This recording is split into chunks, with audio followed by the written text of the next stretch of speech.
Mary Kate Morrissey, the talented actress who recently captivated audiences as Elphaba in the Broadway production of Wicked, has opened up in a candid and revealing manner about the stringent promotional restrictions imposed on stage performers during the rollout of the highly anticipated film adaptation.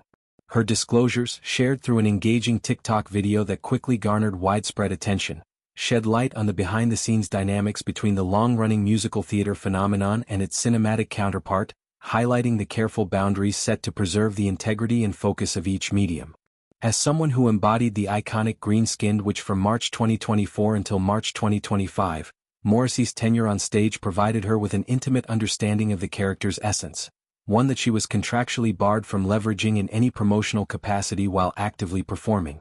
In her video, Morrissey recounts the frustration and limitations she encountered, describing a pervasive rule that prohibited any form of endorsement, collaboration, or even subtle influence tied to the movie's marketing efforts.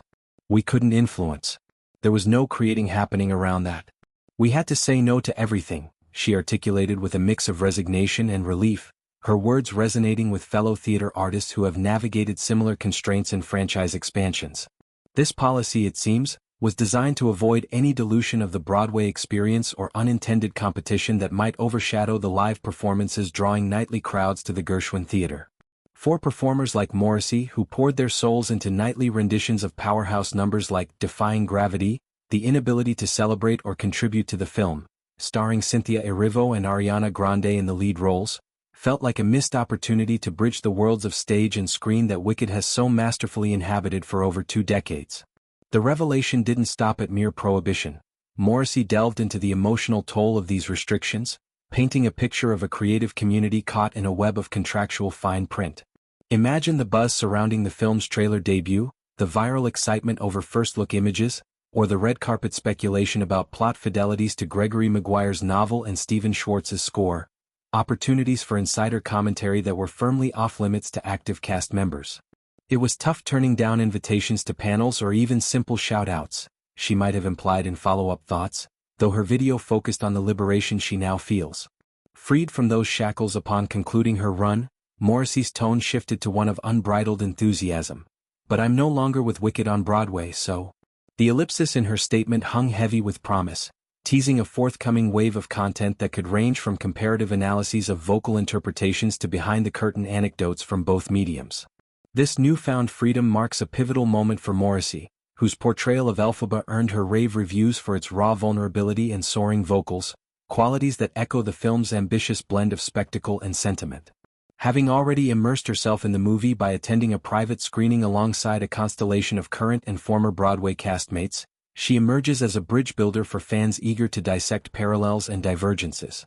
Picture the scene, a dimly lit theater filled with green-clad alumni, whispers of, "That's just like our blocking," rippling through the rows as the screen brought us to life in vivid emerald-tinted glory. Morrissey's excitement isn't performative, it's palpable, rooted in a genuine appreciation for director John M. Chu's vision, which expands the musical's lore with elaborate production design, from the clockwork whimsy of Shiz University to the shadowed intrigue of the Emerald City. Fans, long divided yet united in their devotion to Wicked's themes of friendship, prejudice and self-discovery, have latched onto Morrissey's story with fervor. Social media timelines exploded with speculation. Will she recreate iconic scenes in reaction videos? Dissect the chemistry between Erivo's fierce Elphaba and Grande's bubbly Glinda? Or perhaps collaborate with other alumni for a Wicked Witches Roundtable podcast episode? The buzz underscores a larger conversation about artist autonomy in multimillion-dollar franchises, where promotional silos protect investments but sometimes stifle authentic voices. For Broadway veterans, these rules aren't novel. Similar edicts governed cast involvement during the 2010 London transfer or even merchandise tie-ins, but the scale of the Wicked film, backed by Universal Pictures and poised to dominate the holiday box office, amplifies their impact. As the release of Wicked, Part 1 approaches, followed swiftly by Part 2 in late 2025, Morrissey's perspective becomes all the more valuable. Her year as Elphaba wasn't just a job, it was a transformative immersion into a role that demands physical endurance, those high-wire harnesses, emotional depth, confronting the wicked within, and unyielding precision in ensemble harmony. Now, unencumbered, she can weave her experiences into a tapestry of fan engagement that honors the source material's legacy.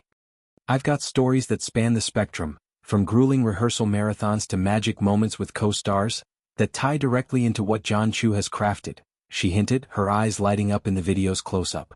This isn't mere celebrity gossip. It's a testament to the enduring allure of Wicked, a story that began as a subversive novel in 1995, evolved into a Tony-winning musical in 2003, and now soars toward cinematic immortality. The implications ripple outward, prompting reflection on how such rules shape the cultural footprint of adaptations. Consider the Hamilton film, where Lin-Manuel Miranda tightly controlled narrative extensions, or the Mean Girls musical's film sequel, which leaned on original cast cameos for continuity. In Wicked's case, the separation ensures the stage production, still packing houses with over 7,000 performances, remains a pilgrimage site for purists, while the movie courts a new generation through IMAX spectacles and viral marketing. Yet, Morrissey's candor humanizes the process, reminding us that behind the glamour are artists navigating corporate labyrinths. Her fans, a diverse cohort from theater nerds to pop culture enthusiasts, are rallying with comments like, "Finally, the crossover we deserve," and "Elphaba Unchained, bring on the content." Looking ahead, with Part 2 promising to delve deeper into the adult lives of Elphaba and Glinda amid political upheaval in Oz, Morrissey's role as a commentator could influence discourse on fidelity to the source.